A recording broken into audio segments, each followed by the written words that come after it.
What should the next generation, what's the critical skill beyond their science technical abilities?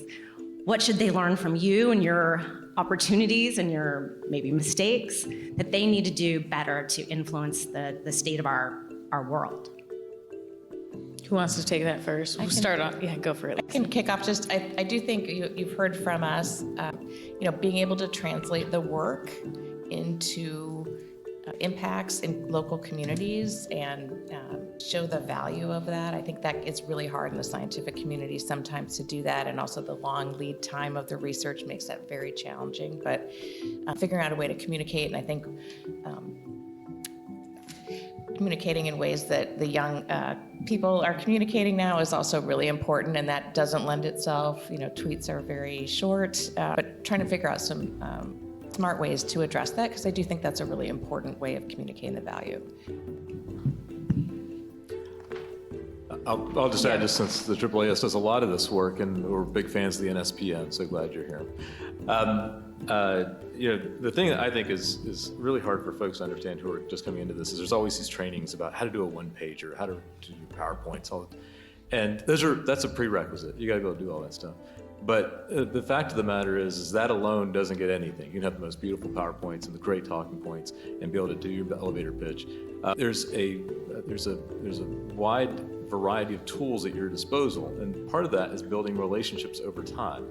And that is something that you can't teach in a one-day seminar. It's about building relationships, because this is a very small town. Everybody knows everybody, especially if you're in a health policy world or if you're in a public policy world. And so being able to build those relationships over time, understanding that it ain't like West Wing and it ain't like House of Cards and pick your show.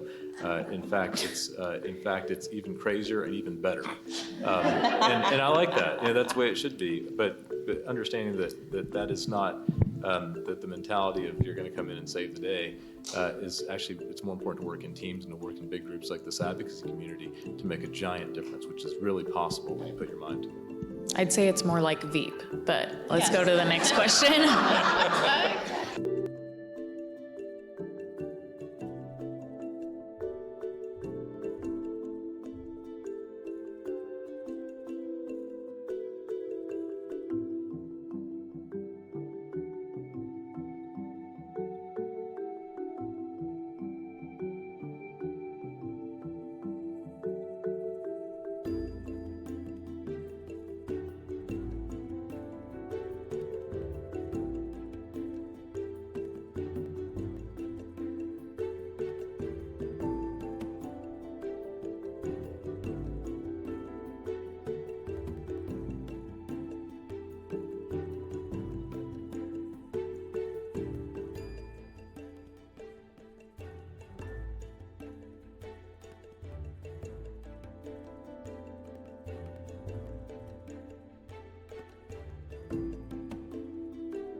This is Jenny Gatraro from Science Storytellers, and I'm also one of the new residents at the STEM Advocacy Institute. Science Storytellers is a public engagement program that I launched in 2017 at the AAAS family meeting with the support of the Borough's Welcome Fund and a small army of volunteers. In a nutshell, Science Storytellers is a program that gives kids a chance to interview scientists in the same way that professional journalists do. They ask questions, they really engage in a conversation, and at the end of their conversation/interview that they're doing together, they start to map out a story that they might tell from their conversation. And this is where STEM Advocacy Institute comes in.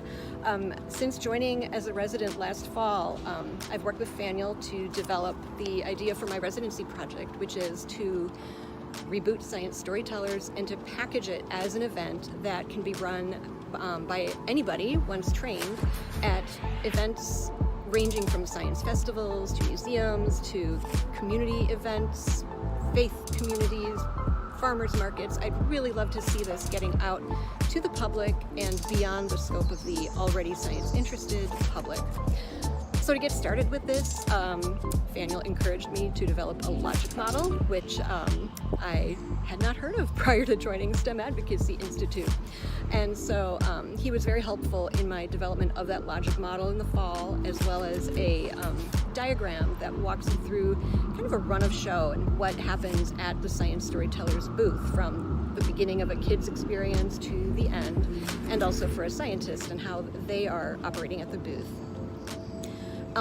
In addition to doing that, Faniel encouraged me to start thinking about places where I could run the program in just a smaller setting to start getting some new eyeballs on it and some new participants. And I have 2 potential venues coming up in the fall. One of them is a local after-school program. I have been in touch with them about developing Science Storytellers either as a one-time event or possibly as a multi-week program for kids to develop, for kids to interview scientists, and then in the end to develop a publication, a short magazine or something like that they could create and share with others. I'm also in talks with a neuroscientist at Harvard who works with teens, and she is very interested in bringing Science Storytellers to the youth that she works with in the city of Boston and working with her colleagues. And those conversations have just started, and I'll look forward to updating you all on that maybe in another couple of weeks or months and see where that goes. Hi, my name is Dr. Keelana Shad Bishop. I am a California-born but currently Miami-based scientist, as well as the co-founder and executive director of STEM Noir. STEM Noir is a first-of-its-kind research and holistic wellness community for Black women or women of the African diaspora in science, technology, engineering, and mathematics, often abbreviated as STEM. As an organization, since the beginning of my SAI fellowship, we've made some organizational strides, which include actually doubling the membership in our STEM Noir app, which is a custom STEM Noir specific application where our global community can connect, network, and share resources.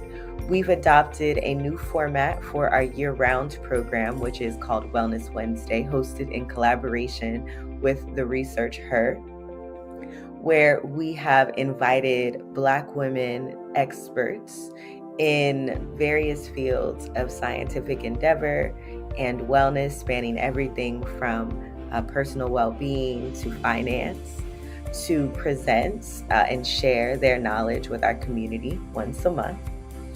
We have also been gearing up to meet for the first time in person for our STEM Noir annual conference. So we have had a few in-person events, our STEM Noir socials, one in Dallas, Texas, and one in Washington, D.C.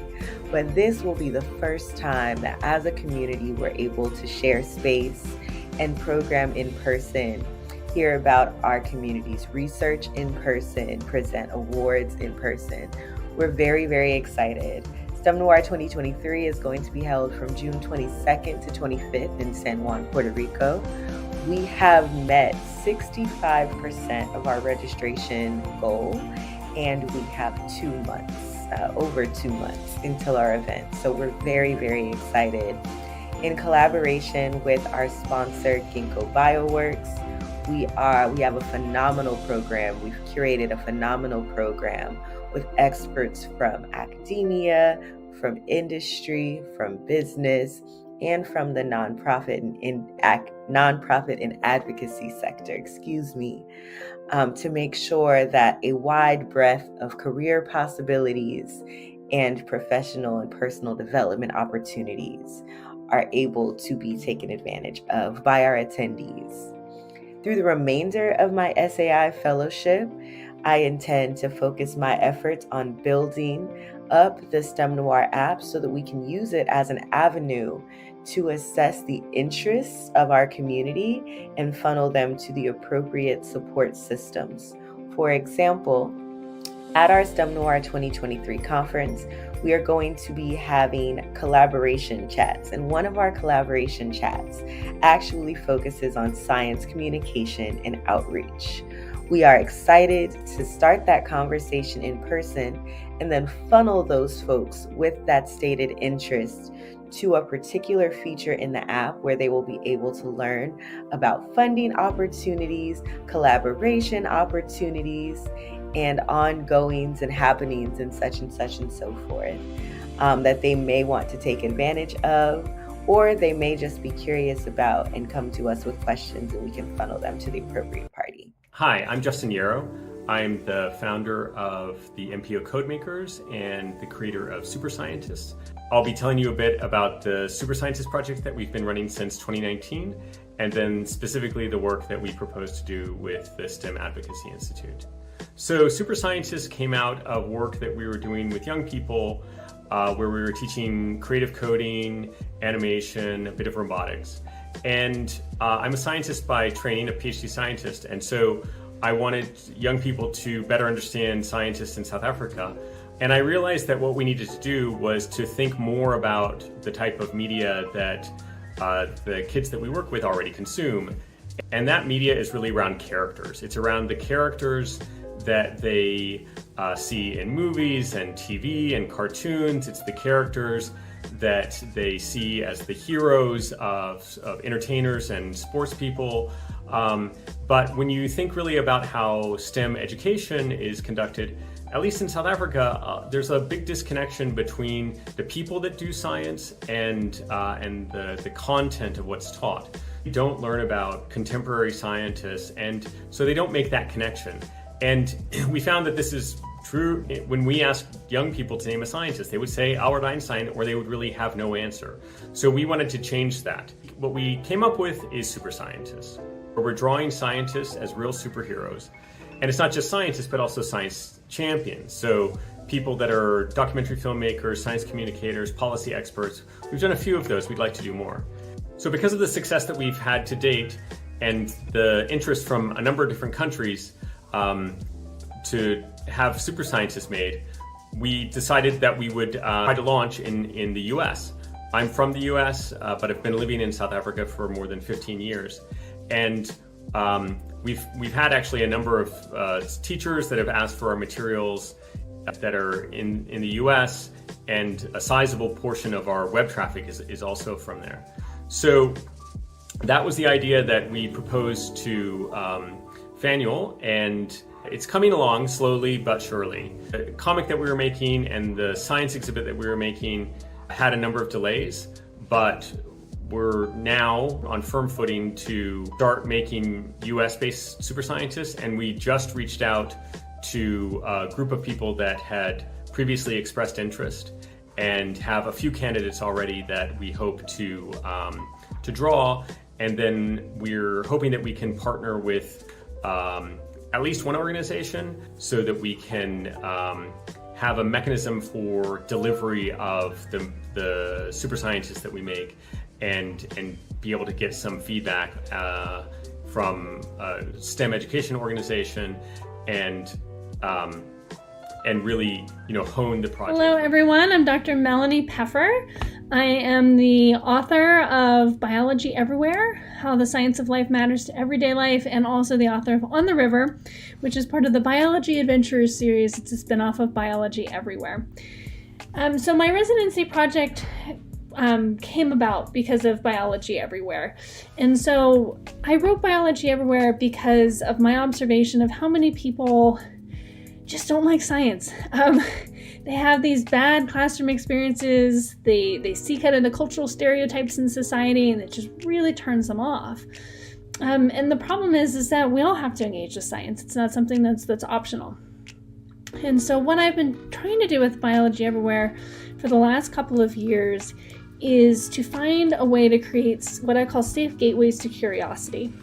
So a lot of people, they won't seek out science activities or science festivals, or if they're at a big festival and there's a science table set up, they'll usually skip it because they have these negative associations with biology or with other branches of science. And so I'm trying to get people to re-engage through helping them see biology as part of their daily lives. So this relatable thing instead of this scary thing. Okay, so one of the problems I've run into over the last couple of years that forms the foundation of the project that I worked on during my residency is accessibility to biology everywhere content. So I'm trying to reach a population of people who does not want to be reached. And so I've been trying to brainstorm ways to increase that accessibility. So that was my goal, was to create new avenues for impact, a way to have this biology everywhere movement, as Vanuel likes to say. And so the two ways that I wanted to focus on doing that is make it easier for teachers to obtain teaching materials related to biology everywhere, information on how I teach with this biology everywhere philosophy or mindset. And I also want to make it easier for the general public to find my content and be able to engage with my content. I've been doing that predominantly on social media. The problem is with social media algorithms is that a lot of my content gets buried. So I needed a better solution. So the solution that I've proposed is building a new centralized website. To that end, I'll talk about the website more in a minute, and I've also continued to do outreach into the community. So during the residency period, one thing that I did to outreach and help spread the Biology Everywhere message was that I gave a webinar, an invited webinar to the American Chemical Society's 2-year chemistry consortium webinar. So it was all professors who teach chemistry at 2-year colleges. And so although it's biology everywhere, I spent a lot of that seminar talking about how these principles apply to chemistry. And we had a great discussion afterwards, thinking about how to make general chemistry more accessible for people as well. Another thing that I did was that I went out to the local STEM Academy. It's a K-8 school for their career day. And this was just truly an incredible experience, and one that was very eye-opening, especially when I think about the Biology Everywhere project and why to persist in it.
If you missed it, CNN recently hosted its 18th annual Heroes Tribute, celebrating individuals making a profound impact in their communities. Among the top 5 heroes of 2024 is Yamile Toussaint, founder of STEM from Dance, an organization committed to providing girls of color with the confidence and skills to pursue STEM careers through the transformative power of dance.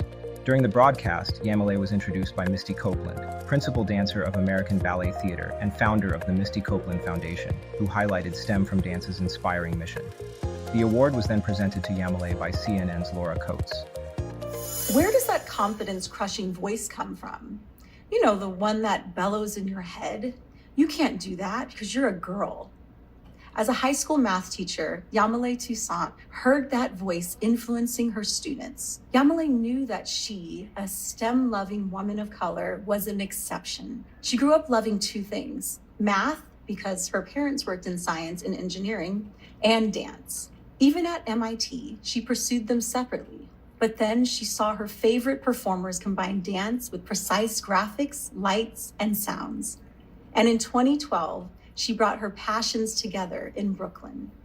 She founded STEM from Dance, which offers girls 8 to 18 school programs and summer camps where they can move and learn to use science, technology, engineering, and math to make their performances shine.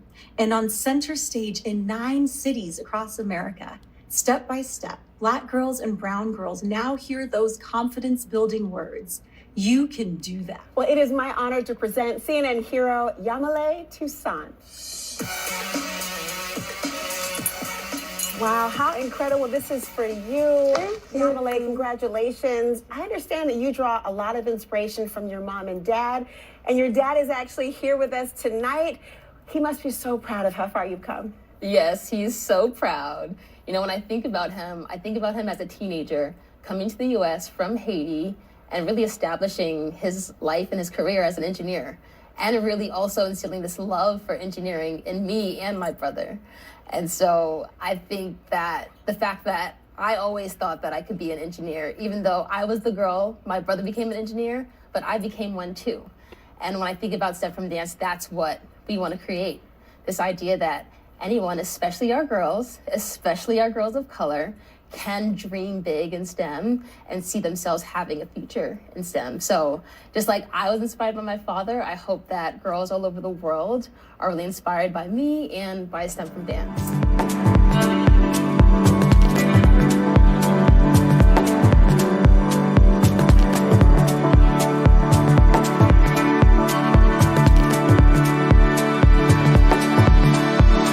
To the Training Initiatives for Scientists in Public Engagement, or the TISP dashboard. Our goal is to visualize the landscape of public engagement training. Our working definitions for public engagement is the intentional and meaningful interactions that provide opportunities for mutual learning between scientists and members of the public. And this is a definition from the AAAS. For training, we are looking at activities around developing competency, enhancing exposure, building knowledge base, and fostering professional development, among others. So these include courses, fellowships, internships, seminars, workshops, etc. The dashboard allows the user to visualize different characteristics of training initiatives. These include types, the domain they're in, the duration, funding, delivery, participants, competency, and others. Users have multiple entry points that they can use to engage with the information.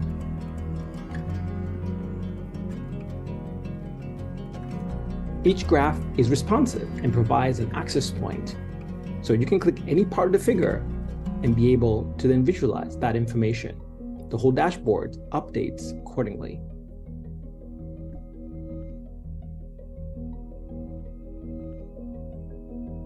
Users can also export summary data from each graph. Select and combine segments from different graphs. Our program, Get insights we were directly assigned to from conduct a stakeholders. systematic quantitative literature review, or QLR for short. And also add initiatives. Dashboard caters to a wide variety of stakeholders, including training leaders and developers, researchers in public engagement, university leadership, scientists, and others. We are continuously updating the dashboard. This project is made possible by the support from the Lasker Foundation and Research America. Get in touch if you have any questions.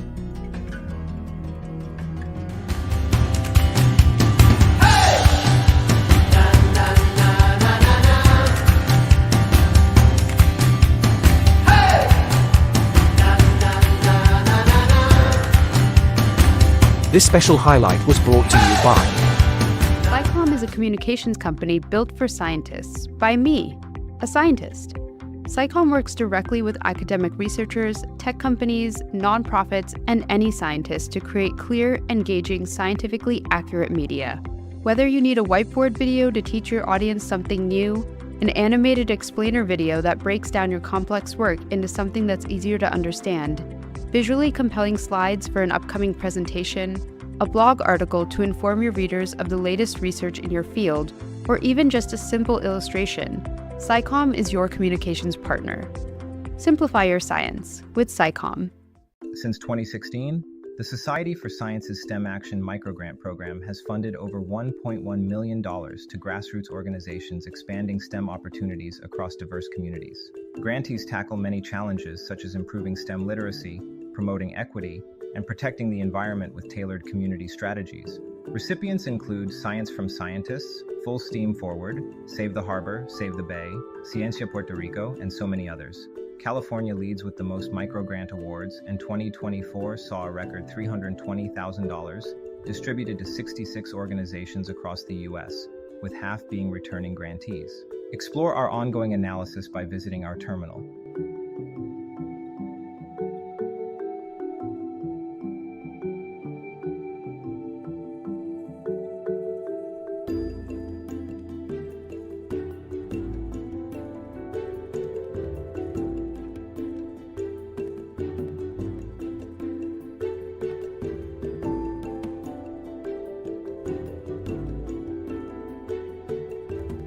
Problem: you're doing cutting-edge research that the public doesn't understand.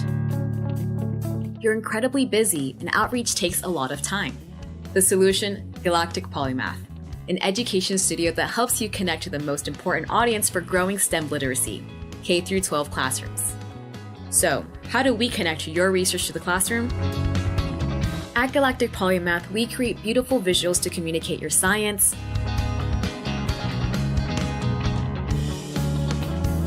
design engaging lessons around your data,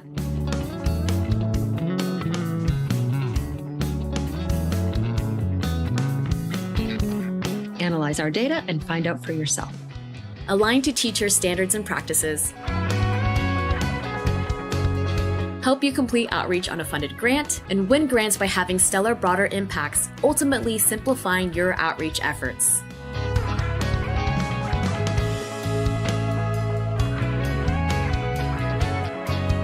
Hire us. Let's turn your research into lessons that inspire. Real research, real people, real data, real careers, real learning. Find out more at galacticpolymath.com or email us at info@galacticpolymath.com.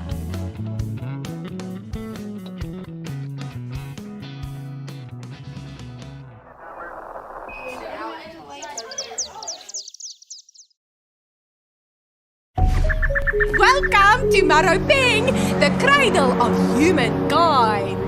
This will not be a repeat of the last school trip. Aisha, where is Buchle? I should get back to the tour. As soon as I find out what that is.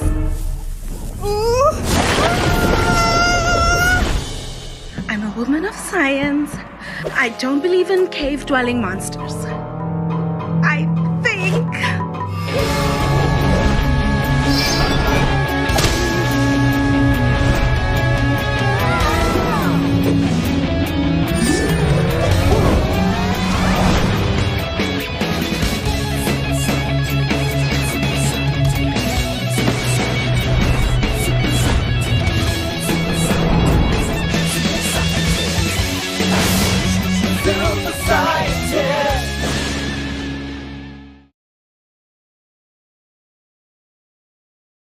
Previously on Questions of the Day.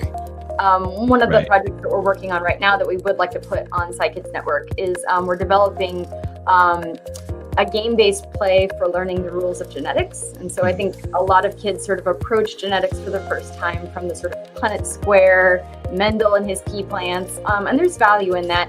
But I think one thing that I think is missing, learning genetics that way, is the idea of, usually in genetics, we look at offspring, we look at data, we look at a pattern, and then we sort of back figure what were the parents, what were their genes, based on what we're looking at right now generationally. And so I think that's an example of a difference between how we do science as scientists and the kind of exciting part versus the approach that's typically used in the classroom of here is the answer, you will learn that piece. Join Fanuel Mwindi on Questions of the Day every Wednesday at 2 p.m. right here on CivicSciTV.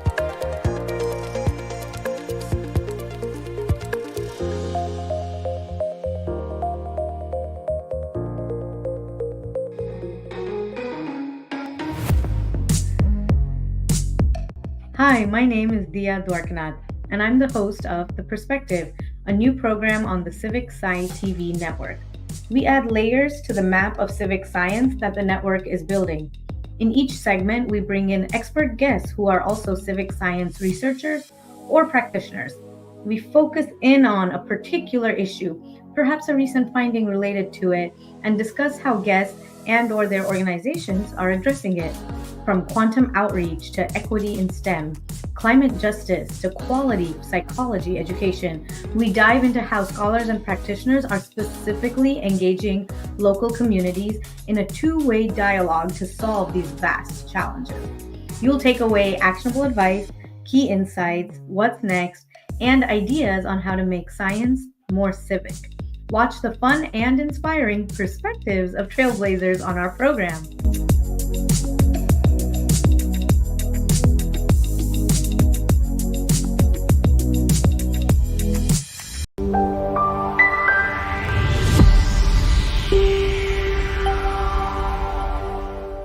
Hello, today we are joined by Melissa Mbogwa. She is an innovator, creative producer, entrepreneur, and is the co-founder of Africa Podfest and works at the Radio Workshop. Okay, thank you. Thanks so much. My name is Melissa Mbogwa, a Kenyan based in Nairobi, with an eye to, I get very excited about doing, connecting people around the world, in Africa and around the world. And so Africa Podfest is a platform that was started about 5 years ago to connect African podcasters as well as Africans in the diaspora and the people the stakeholders who are interested in the future of audio. And the idea behind it was connect people so that we can collectively learn, we can collectively share resources, and that we can collectively build out the foundations of what will become an inclusive audio industry on the continent. Yeah, so my background is in in the tech world, and so I worked a lot in the technology innovation space, supporting entrepreneurs, managing funds for specifically civic technology startups, but I've always had a keen interest in the arts, I was very curious about like media and where media would go in this future digital world. And I'm, like many Africans, I guess, I've grown up loving radio and, with radio being a part of daily life. But I also noticed that the older I was getting, the less and less mainstream radio was serving my needs. I just wasn't hearing what I wanted to hear on radio, but I was seeing content online, like on social media and blogs, that I was interested in. So, for example, just stuff about like African history, or just hearing perspectives from across the continent, from people who are also young, and people like me, or even who are not like me but who have something to say. And so the more I sort of thought about that, and the more I started to ask people about it, it just snowballed. Curiosity snowballed such that I then carried out this survey in 2017. I did this survey, just, a very informal kind of I did it, on the side in my after hours. I did this survey just to look for any Kenyan who had a podcast at the time. And I got like 6 or 7 responses. And these were the early podcasters. So asked them a few questions around like their process and what advantages and disadvantages there are that they were facing, asked them about their audiences, asked them why they were doing this. And the responses were so interesting that I ended up hosting a meetup, a very, informal, semi-formal meetup over lunch. And it, that's what validated for me that, there's something here. This potential engaged, their results, the results they were seeing from their work convinced me that there was a future in podcasting, and that we just needed to plug the gaps. And the gaps were, of course, a network to collaborate, access to resources, and more kind of knowledge and training opportunities to build on their skills and so on. And so that's what seeded the idea for Africa Podfest. Something else that happened, actually, so I published the findings on my blog,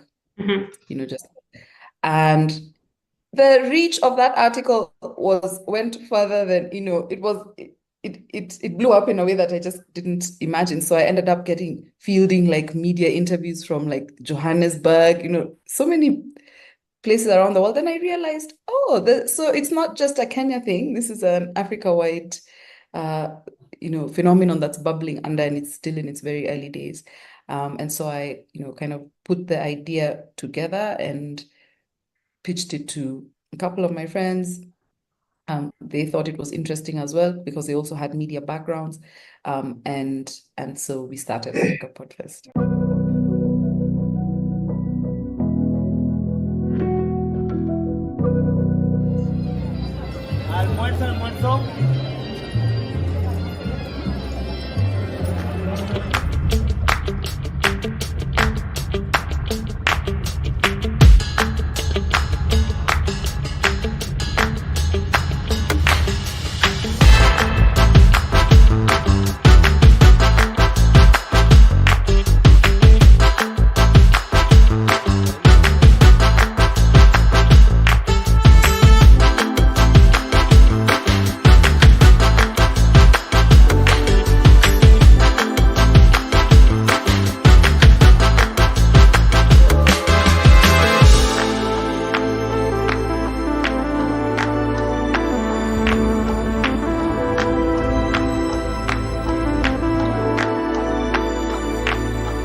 If you will indulge me, I am just obsessed with them lately, and happy to talk a little bit more about the hows and the whys after.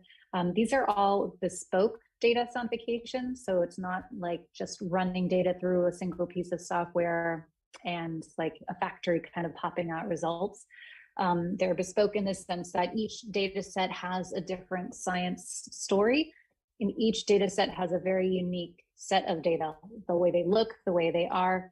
And so each one we've been finding really has its own story that needs to be told in its own way. And so I think what's interesting as you're listening through these examples, you'll hear very different examples of sound. So this next piece was one of the first ones that we ever did. It's probably still to this day one of my favorites because I actually worked on this image, putting it together, I want to say back in 2008, 2009. And then when I, heard it back in 2020, it just made the data new and exciting, for me all over again. So Right now, we're going to listen to the galactic center. So see, no more exploded stars, like I promised. We're going to move away. All right, there might be a few exploded stars in here, but they're tiny little blips, so I will not talk about them. Mostly, we're going to be listening to all of this sort of downtown area around the galactic center of our Milky Way galaxy. We're going to be exploring this inner 400 light year span as we get closer and closer to the area on the right where Sagittarius A star, the supermassive black hole, actually resides. You'll hear crescendo as all of that high energy data really sort of starts popping. So there are three different layers of information in this sonification and in this image. We've got the lowest energy material from the Spitzer Space Telescope. We've got the sort of mid-range energy from the Hubble Space Telescope. That's in the yellows, the Spitzer's in the red. And then the blues are, and the purples are the highest energy material from Chandra. And so the sounds are sort of similarly interspersed. The lowest energy material from Spitzer is the piano. The sort of medium energy material from Hubble is this like plucky violin sound. And then the highest energy from the X-ray telescope is like a glockenspiel type of sound. And so just, yeah, be on the lookout or the listen out for that supermassive black hole. Here we go.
About that sonification is that this is a very rich data set.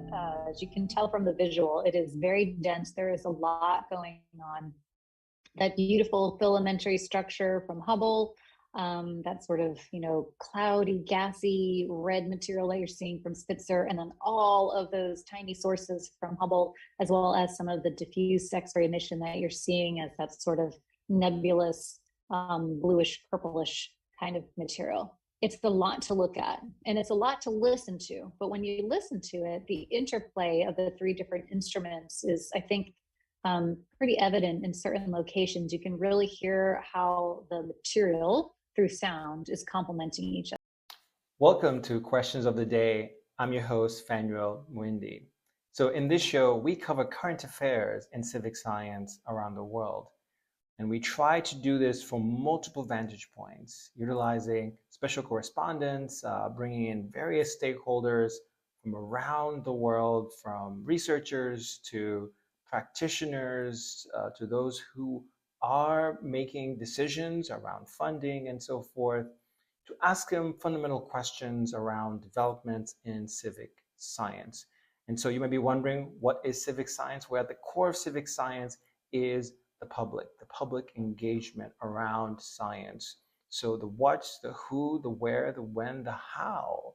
These are questions in our show we explore in great detail. For example, whether it's a research article that has come out, looking at science museums and their impact around the world, well, we are talking to those researchers and asking them questions around what they found, how they found it, and what it means for those who are involved in those activities. And I can keep on going, but that's really at the core of our show and really the rest of the network that we have been building here. We try to unearth these stories of the practitioners, their personal stories. We look at the latest developments, and all we want to do is bring those insights to you. And we believe that this information is for the public good. And so whether it's those stakeholders who are involved in the space, we think that this information is useful, but we think also it's useful for the broader public to be aware of what's going on and who is doing what, where, and when. And with that information, they can make better decisions, for example, around how they can engage and participate in the rapidly growing field. So I thank you so much for stopping by.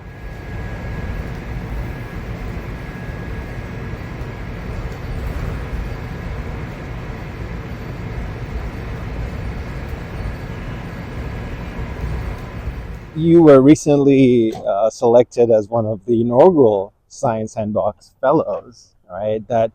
And that program focuses a lot on capacity building, right? Yep. So tell us about that. What did that do to LPS to prepare it for the future? Yeah, it was an incredible experience, and in part because the other fellows were incredible peers to be learning alongside, and the facilitators were very thoughtful, very responsive, and it was an opportunity to just step out of the day-to-day and really like think and talk more about what's next for us in a way that I just don't get that opportunity very often, with like a small staff and being very kind of program focused. And so we talked a lot about strategic clarity. Something that I wrestled with a lot was feeling like we started a program and now we're founding an organization in that order, which feels kind of backwards. But I really got the chance to explore and think about what makes the program, like what are the most important components that need to remain as we grow, and what other opportunities might we have to add our unique value to tackling kind of the problem of kids not having a good science education and therefore not getting opportunities to explore STEM careers. And so for me, the peer learning group was huge. The opportunity to, go through and think bigger picture about the program's growth, but also like what might be next for the organization beyond the program. And we didn't like get full clarity on that, but there was a lot of thinking progress, which as a very small organization, it was a big luxury. Yeah, I think for viewers probably wondering, other orgs, right, are thinking like how do you sustain, right, when you start something, how do you make it sustainable? And it sounds like this program gave you time and space to really think about this in company of other amazing founders, right, that are also trying to do the same thing. Yeah. So what was the main thing that you learned from this, that you've imparted onto LPS? I'm assuming you learned a lot, but is there something that kind of gets to the top? Yeah, I mean, I think that it helped me identify our strengths and identify what is truly unique, like where we really can provide unique value, to chip away at this like very complex problem, societal level problem. And I think for us that is really honing in on middle school, which is like sort of a place some people don't want to go. They remember their own middle school and they're like, maybe high school or maybe elementary school.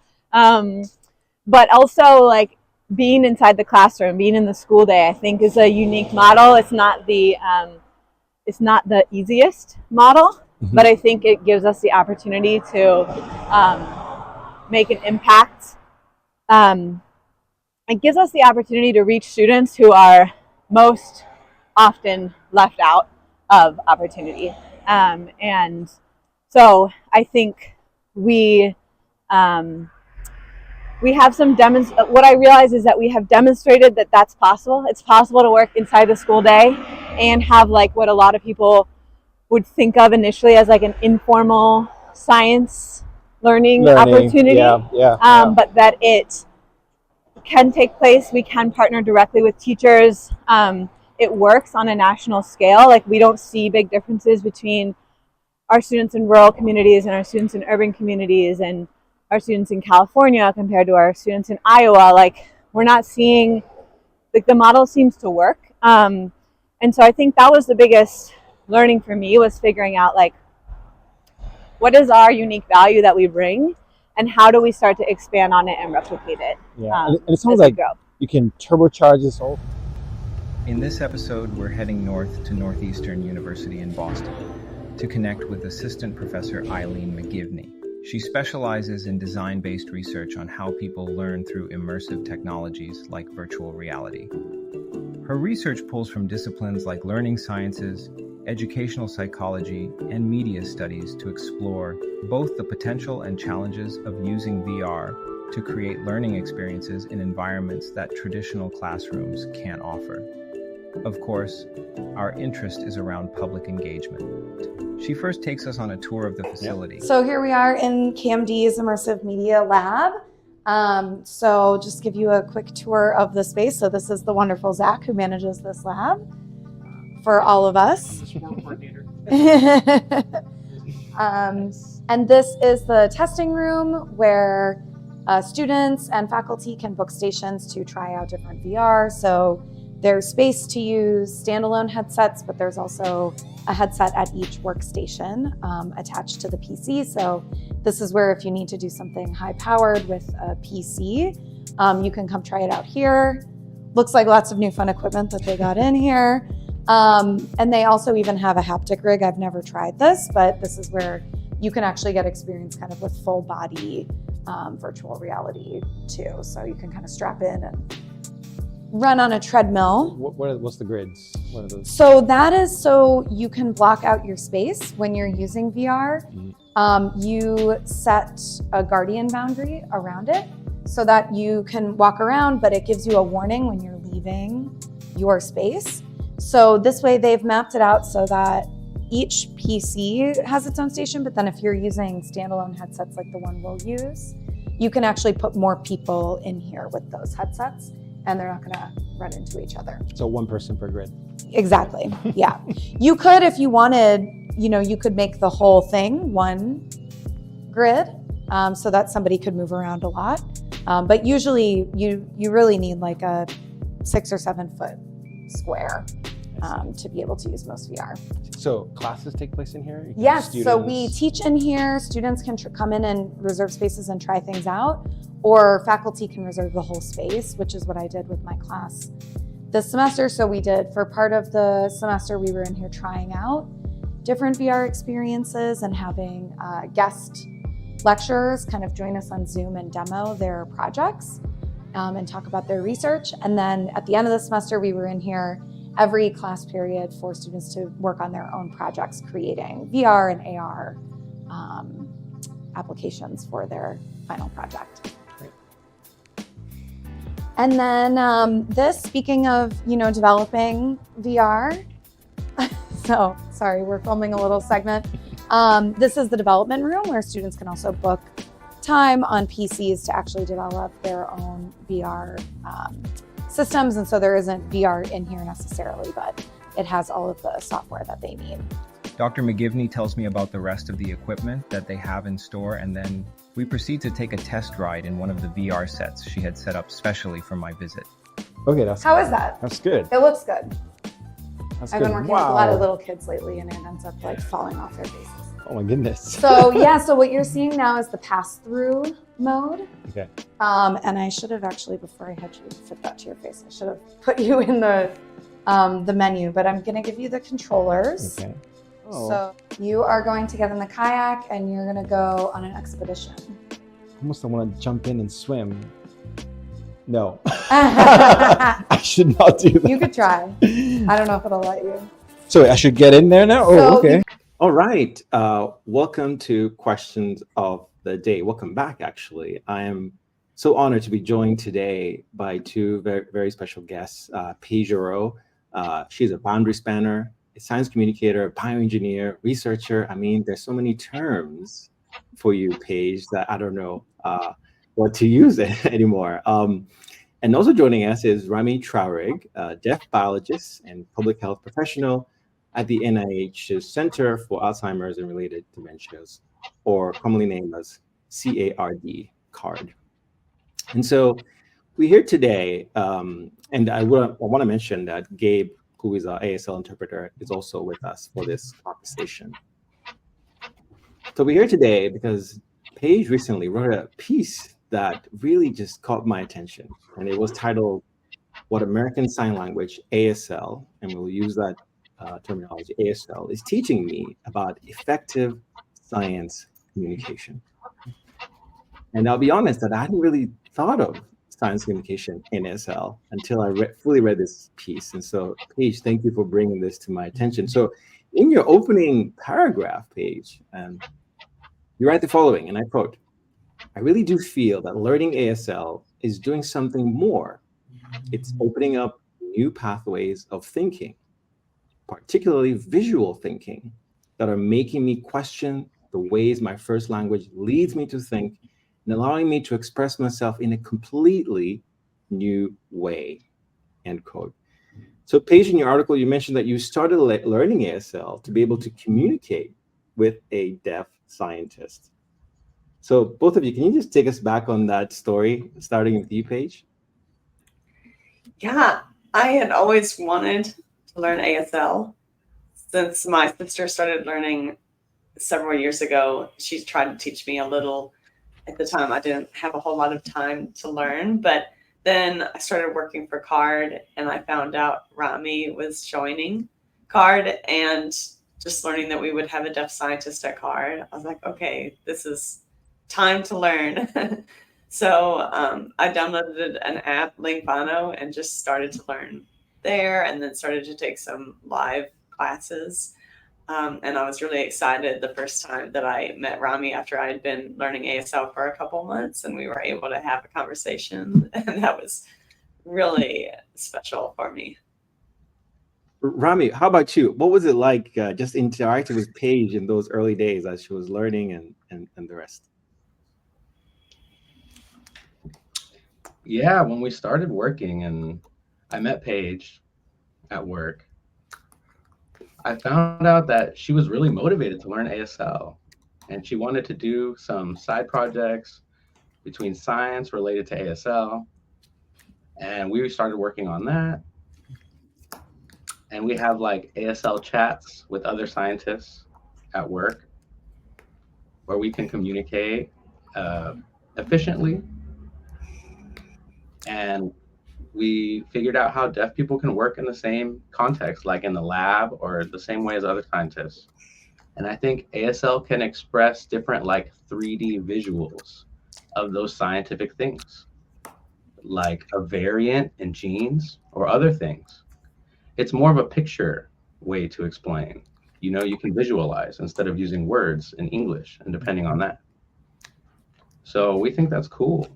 And I'm very happy I met Paige because, again, she's so enthusiastic about learning ASL and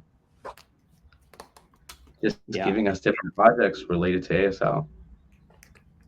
So it's really been cool.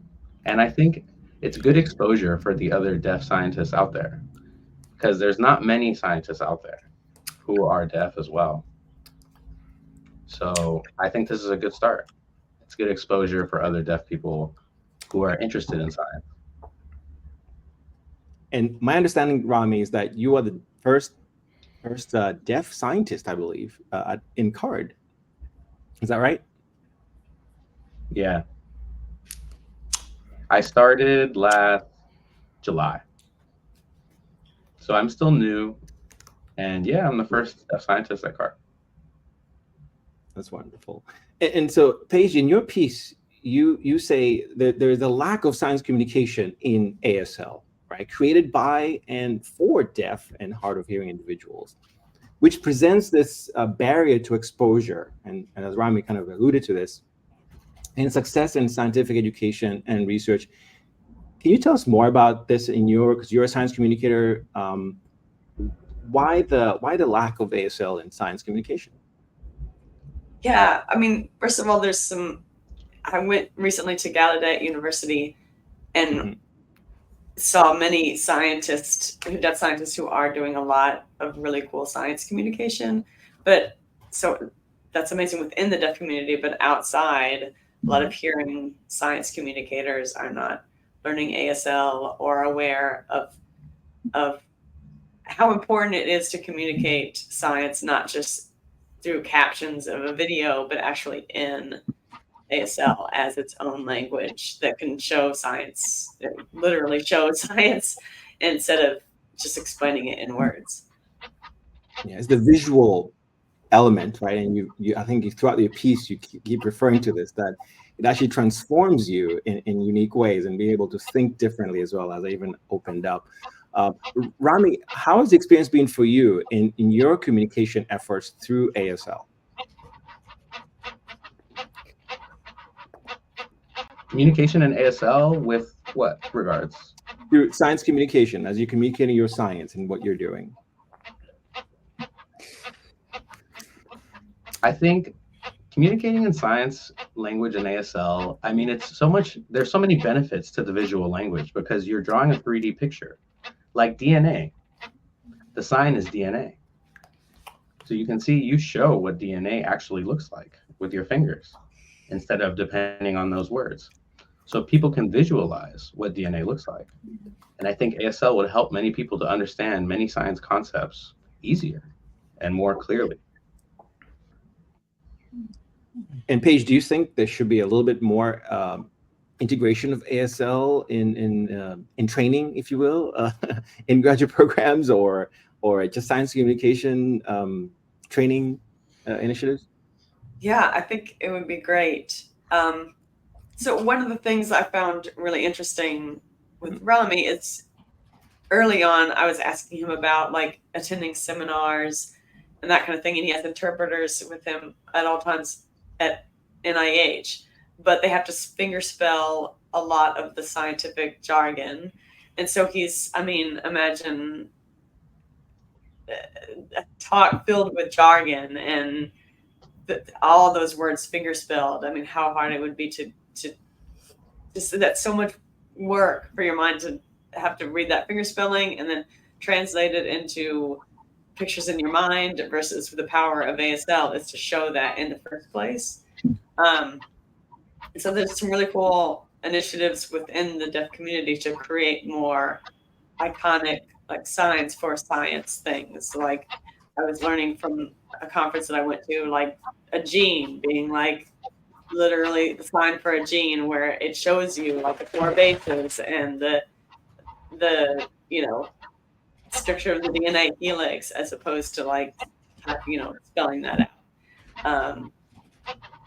So I think it's important, it'd be really cool for more science communicators to just learn how to think visually and know how to communicate that with their hands. I think I'm attracted to this based on like my background in dance and like performance arts, where you learn a bit more about like acting and showing things out in your body and how interesting that can be as a different mode of communication. Yeah, and it's great that you mentioned the dance. So you, in your article, you mentioned dance, your PhD, right? I was thinking, wow, it'd be interesting to see if there was like a sign your PhD, right? Is that kind of what you're leading towards there? Yeah, absolutely. Why not? And in your piece, so you mentioned you attended the STEM Sign Language Summit, and I'm not sure if Rami, you were there as well. Were you both there? Oh no, I didn't go. Paige went. So Paige, can you just share a little bit more? What was your experience?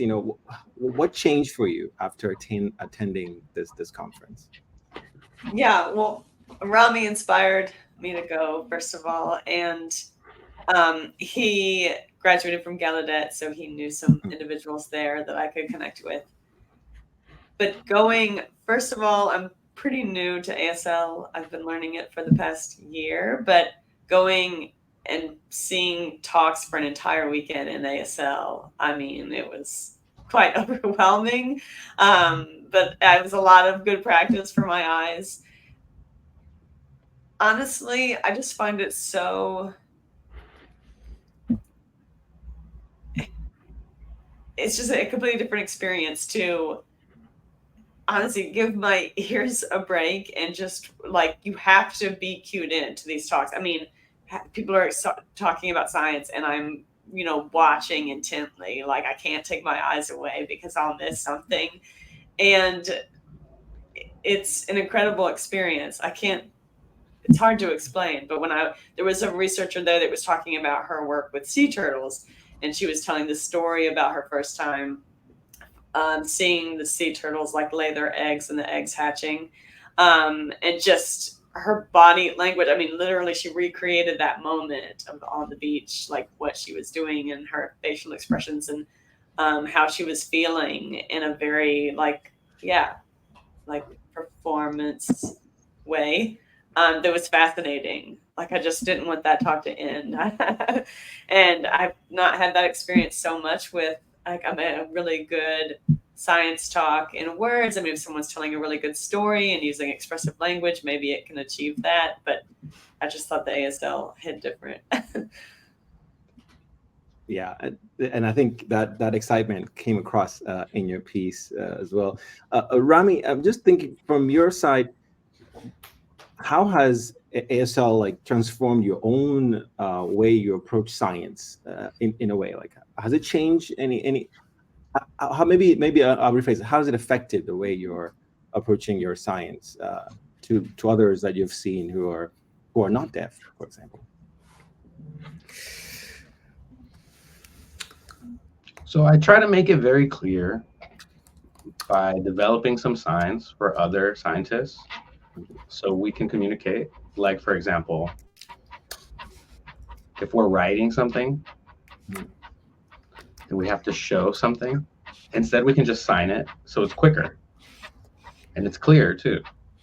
So I think it's just practicing with other scientists with a few signs that hearing scientists can understand quickly and identify clearly. And I think that really saves a lot of time when we're doing work or we're communicating. Yeah. And what's the biggest challenge? ASL helps me. It just helps us save a lot of time at the end of the day because we tend to do different projects. And in the lab environment, I think writing sometimes is a detriment, or doing something else wastes our time and it's not efficient. So I think ASL just makes everything easier and clearer for everyone. Yeah. And as someone, again, I haven't experienced ASL myself. My mind is right now full of ideas. I'm like, oh my God, I missed out on a lot. Rami, could you share a little bit more in terms of like the challenges that maybe you have experienced along the way? And Paige, same question to you. So challenges so far, they haven't been too bad, but I know that what other people are talking about around me, I might miss that, or what they're doing in the lab. I tend to be focused on my zone and my work.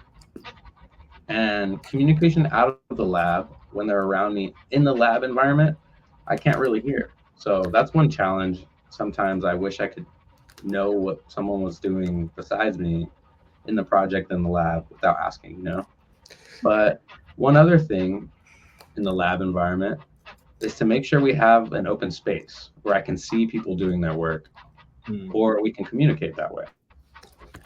But with my current lab, I mean, we have a pretty good dev space, and I can see everyone doing their work and everyone communicates with me. So it's really helpful. With current day technology as well, and the building of technology, I think everything's better. And compared to old labs or an old building I've been in before. Yeah, it can't help. And yeah, in the lab environment, we tend to use our phone, the Bing app, where I can communicate with other scientists quickly in words instead of ASL sometimes. So that helps as well.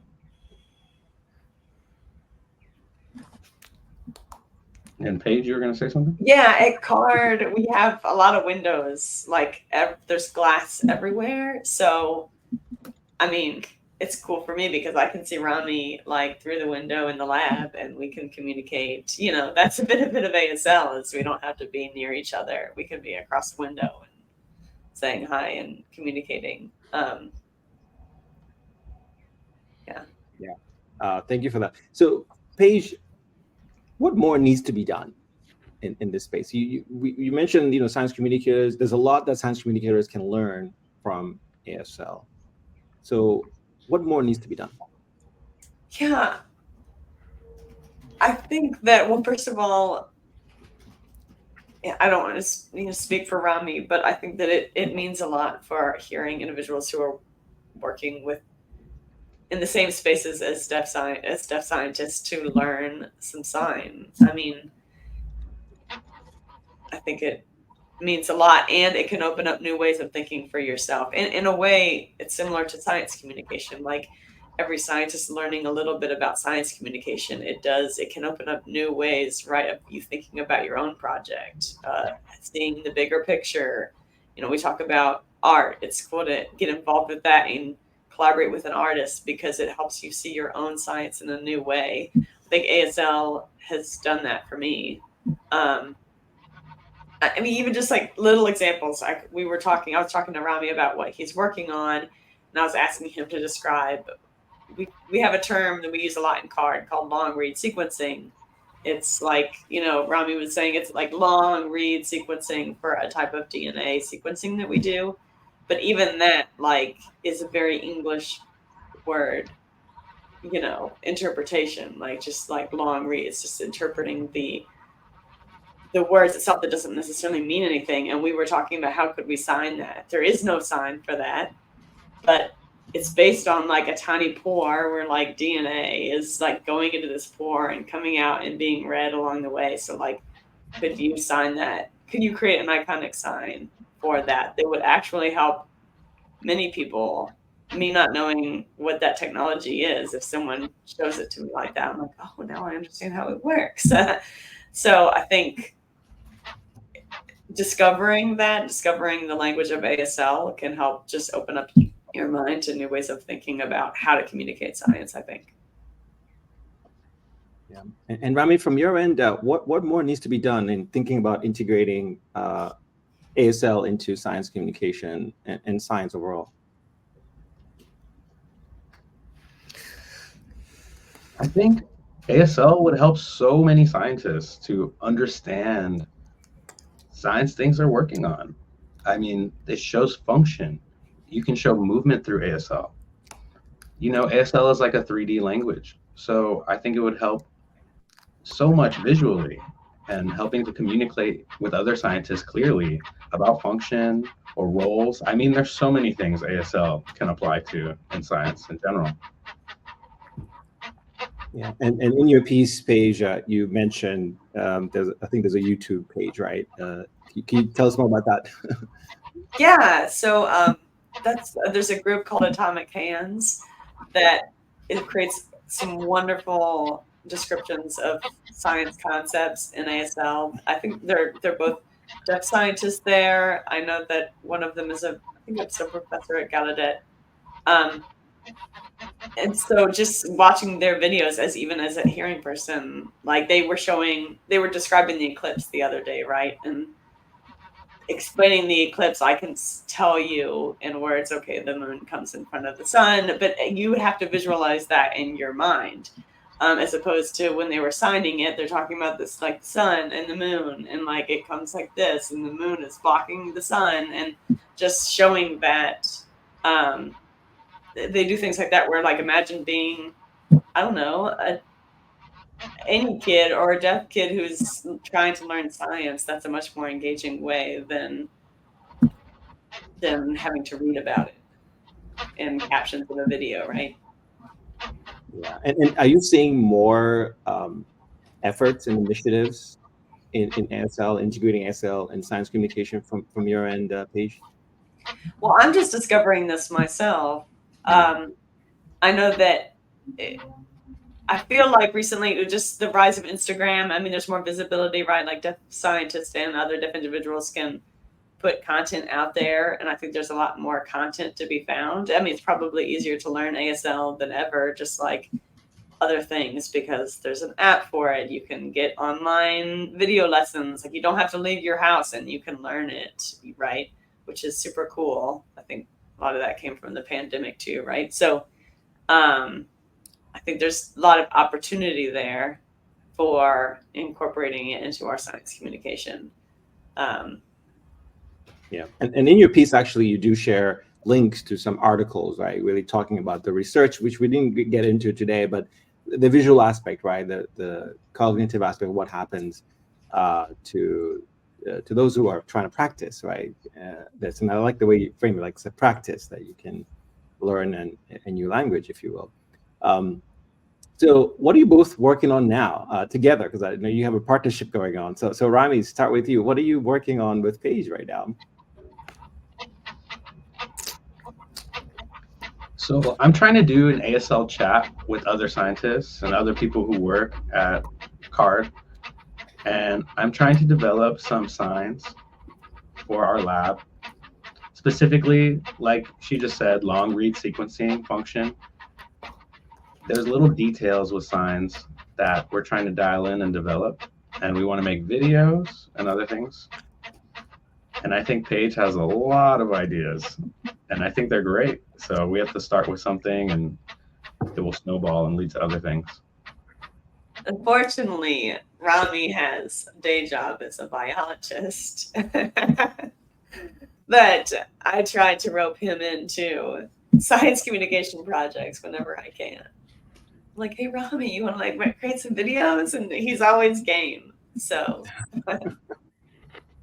And Paige, what are you working on with? Like, what's your sort of next steps here, right? And this article is out now, right? This piece is out. What do you hope to start happening, at least from your end, right? Yeah, I mean, my first goal is becoming fluent in ASL, and secondly, just exposing myself as much as I can to science communication in ASL, and doing more of that for CARD. So we recently created a kind of virtual tour of the CARD lab where we interviewed different scientists, and I want to translate that into an ASL version, just because, like, again, we're saying it's not the same. It's not enough to have captions in a video because of how different the language is. I mean, a completely different language. So how incredible it would be to just do more of our science communication in ASL. I was talking to Rami about, impact of, dementia in the community, in the deaf community. I mean, especially, there's a big association between hearing loss and dementia, but also even within the deaf community, like, I'm sure there could be more resources than communication. If you think about centers like CARD leading the way in research on dementia, I mean, who better to communicate that than us in ASL if we're not doing it? No one else is, because we're at the front of that field. So my goal is to do as much as I can to help advocate for the need for this. Yeah, I think we'll be on standby to see what happens as other initiatives come online and other ways, right, of integrating ASL into science communication. Now, Rami, I hear you have an extensive sneaker collection. Is that true? Yes.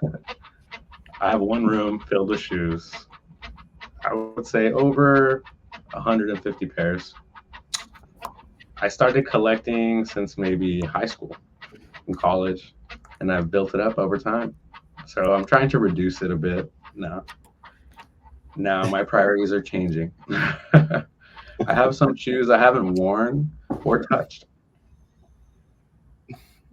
That is wonderful. There's a great interview that Rami conducted that is on CARD. I will put the link in the description for people to read. Paige, Rami, and Gabe, thank you, all of you, for joining me today in opening this conversation. I really do think this is just an opening. There are, I think, many threads here we want to follow through. As you guys do your projects, just know that we are right here. We would love to decode them and understand what you're trying to do, how you're trying to do it. And I think this is an important topic that we'll continue to follow through and bring others on the program to share their stories. So with that, thank you so much to the both of you. Yeah, thank you so much. Thanks for having me. Thank you too. Imagine a world where communities could come together to address air pollution. Well, that's exactly what happened in Guildford in the UK. And the findings of this project were published in the paper by Abhijit et al. In 2024 in Sustainable Horizons. Using affordable sensors, they measured air pollution, including carbon dioxide and particulate matter, both indoor and outdoor. Spoiler alert, the results were quite eye-opening. CO2 levels rose significantly during crowded events, and particulate matter also increased, driven by dust resuspension and ingress from the outside. And while the results are important and very interesting, it's a method that really impresses me. This innovative research used a citizen science approach, which aims to incorporate citizens in the scientific process. To do so, two organizations partnered up: the Guildford Living Lab, so researchers from the University of Surrey, and Zero Carbon Guildford, an NGO formed by local citizens and local organizations aimed to reduce carbon emissions. And they came up with an impressive co-development. I mean, look at this scheme. The researchers provided the technical expertise, and the locals provided local knowledge, which truly makes this study a reflection of what happens in Guildford. And next to the development of these measurements, public engagement was also key. For example, the live air pollution data tool was also developed, giving people real-time insight of air pollution. This system, this LAPD, was also guided by community feedback, ensuring that the scientific knowledge and the live air pollution was communicated in a transparent and understandable way. Once more, seeing this cooperation between both the researchers and the local community. And at the same time, an interactive quiz taught visitors of the Zero Carbon Guildford building what air pollution does on a daily basis and how they could change certain habits. And this even inspired new citizen-led initiatives, such as measuring air pollution at schools or at busy roads. Again, this amazing feedback loop, or even more than a loop, like this amazing spreading of knowledge and ideas and initiatives. In my opinion, this collaboration was a success, and I would definitely recommend to read the paper. There are really many interesting results which I could not cover in this video, but for me, this approach and this study shows how citizen science can empower citizens and researchers. Citizen science makes air monitoring and other ideas accessible, inclusive, and inspiring. And most importantly, it puts power to change things back into the hands of the people, which I think is definitely necessary looking at how big the problem of air pollution is. So I would say power to the people, and let's all try to drive meaningful change and create a world where people can breathe better air. Thank you. Hello everyone, my name is Taichi Masu. I am currently a science communication researcher at Doshisha University in Kyoto, Japan. And at the same time, I am practicing science communication as a TV news anchor. Hello everyone, I am Yasuhito Abe, Associate Professor of Media and Communication at the Department of Media, Journalism and Communication at the Faculty of Social Studies at Doshisha University. My research focuses on media communication, citizen science, and popular culture. We are both conducting a joint research project on the characteristics of Japanese commercial television as a means of science communication, with a particular focus on its impacts on the low science interest segments of the population. And today we are going to talk about our co-authored essay, Bridging Research and Practice, Insights from Collaborative Science Communication Research on Japanese Television. In this essay, we describe our research project and reflect upon what we learned from each other. In Japan, and perhaps elsewhere, science communication practice and research are often disconnected from media communication research. Plus, media practitioners and scholars are not always fully connected. So we are trying very hard to bridge the gap between these fields, both in research and practice. I am both a science communication researcher and a TV practitioner. After getting my master's degree in agriculture, I spent 16 years working at a TV station. Even though I transitioned to being a researcher in 2022, I'm still working as a news anchor. For the past 2 years, we have been working on research on Japan Archipelago Blue Carbon Project, a media campaign by Japanese commercial television. That campaign aims to raise awareness about the relatively new scientific concept of blue carbon, carbon stored in marine ecosystems. Now we are exploring how media workers collaborated with scientists to create these TV programs, all the while facing with the pressure of ratings. Honestly, without Taichi's experience and connections, I wouldn't have considered the possibility of interviewing people like media workers and scientists in Japan. And for me, without meeting Yasuhito, I wouldn't have thought of studying the practical knowledge I had gained at the TV station through the lens of media communication research. So in this video, we would like to share why this joint research is so important for both the practitioners and researchers. I've learned a lot from Taichi. First off, the issue of ratings. As a media practitioner from Japanese commercial television, Taichi brought up ratings as a key factor in choosing which blue carbon TV programs to focus on for our research project. To me, his perspective was quite new. That's precisely because I was trained as a media and communication scholar, and I'm likely to choose a research object based on a different criteria, such as generalizability. But his focus on ratings made perfect sense. That's precisely because there's little point in analyzing a program that very few people watched regularly when we considered its reach and impact. The second thing that I learned from Taichi is the importance of speed. During the data collection process, Taichi often emphasized the need to interview media workers right after the program was aired.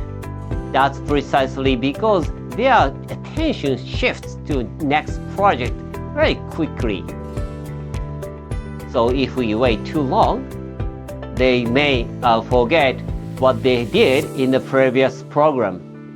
And in retrospect, he was absolutely right. And I've also learned a lot from Yasuhito. My research design for science communication practice didn't originally include capturing the complex aspects of TV program production. What's more, Yasuhito brings a fresh perspective that's completely free of bias. Having worked in television for so long, I've become aware of my own unconscious bias, especially when doing qualitative research.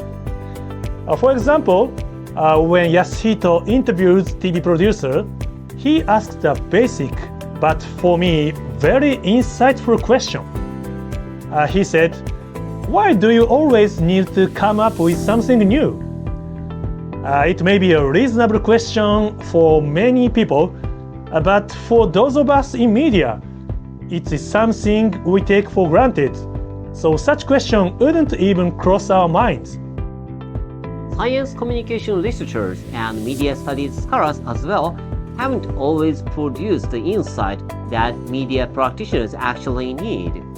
On the other hand, media practitioners haven't always paid attention to research findings. But our joint research project aims to bridge that gap, right? Yeah, exactly. We believe our collaborative approach effectively connects the practice and research of science communication. I'd like to emphasize a significant role of television in science communication by connecting the two.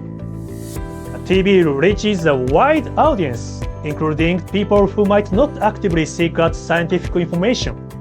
And even with the rise of digital platforms like YouTube, which you are watching now, television remains a key source of scientific information in Japan and perhaps elsewhere.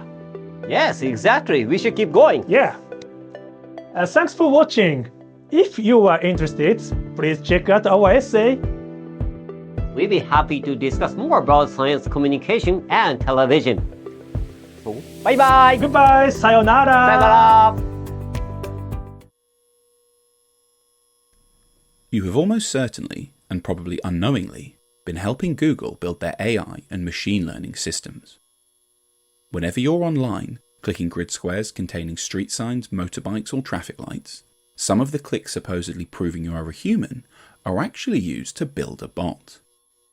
However, in the right light, we can see that this process, called reCAPTCHA, is strikingly similar to some traditional citizen science projects.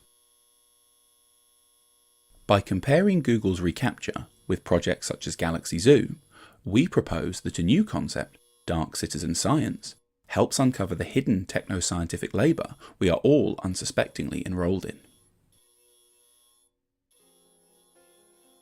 Citizen science emerged as a concept in the mid-1990s.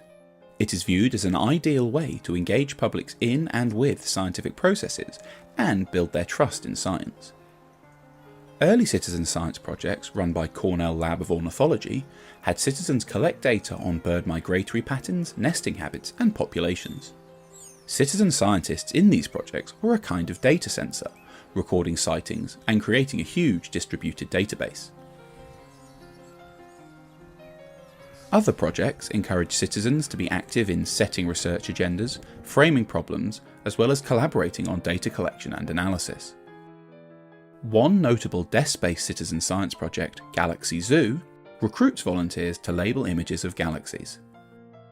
Volunteers are shown an image of a galaxy and prompted to categorize its smoothness, roundness, and other morphological features. Galaxy Zoo is hosted on the Zooniverse platform, which in its own words is the world's largest and most popular platform for people-powered research. Zooniverse hosts many different projects, recruiting volunteers to label a wide variety of data. Zooniverse's stated purpose is enabling everyone to take part in real cutting-edge research and contribute to real discoveries. When using Zooniverse, citizen scientists are clearly informed they are helping to create new scientific knowledge. Though Zooniverse volunteers don't set the research agenda, they do choose which scientific projects they engage with. This helps to maintain a balance of power between the scientists running Zooniverse projects and the citizen scientists who participate in a voluntary, consensual, and informed way. Most internet users will have encountered a CAPTCHA test. The CAPTCHA identifies if the user attempting to access certain websites or other online services is a real human or a bot. One early version of CAPTCHA involved users transcribing an image of a single distorted word. Bots found distorted text difficult to read, and therefore being able to solve a CAPTCHA was a good marker of humanness. Verifying human users proved a very useful service, so CAPTCHAs quickly became more widespread. Once tens of millions were being solved each day, it was realised that the vast amount of aggregate brain power being used to solve them could be put to another use. Thus, a new process was designed to harness these collective efforts, the reCAPTCHA. reCAPTCHA was first used to transcribe scanned text from the vast New York Times archive and the non-profit Internet Archive. In the reCAPTCHA process, one word served as the front-end security protocol to prove the user human, and the other word was used to transcribe part of the scanned repository. After development and refinement, the reCAPTCHA process reached the 99% level of accuracy achieved by professional transcribers.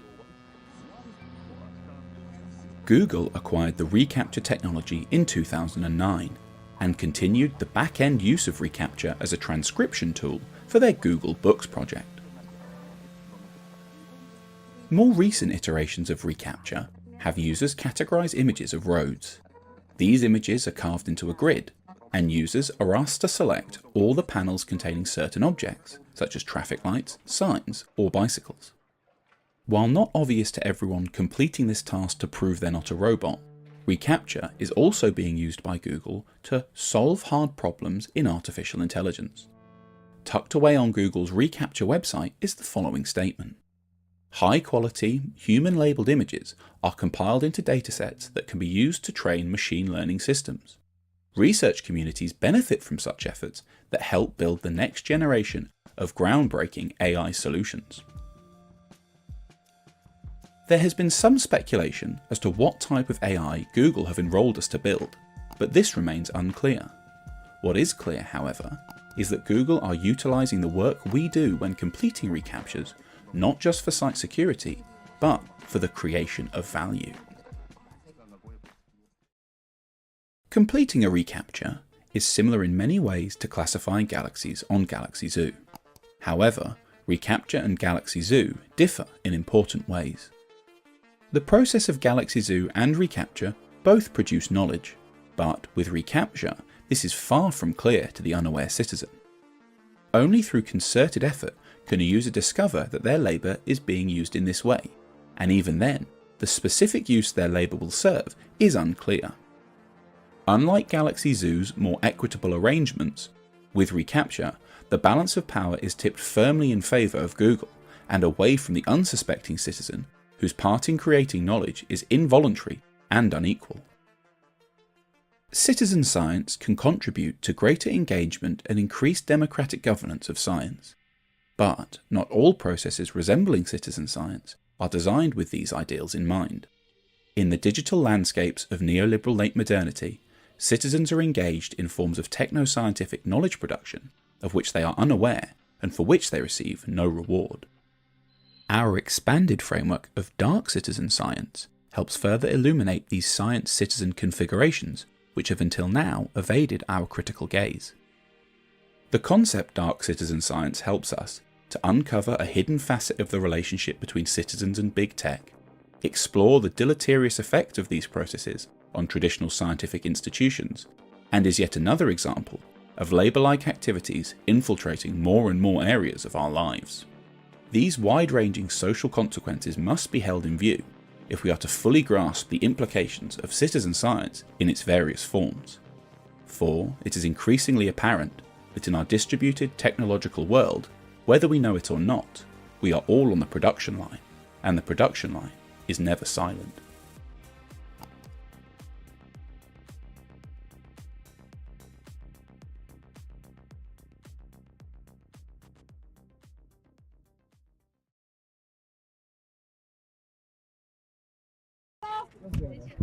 From the top of Diamond Head in Honolulu, Hawaii, this is CivicSciTV.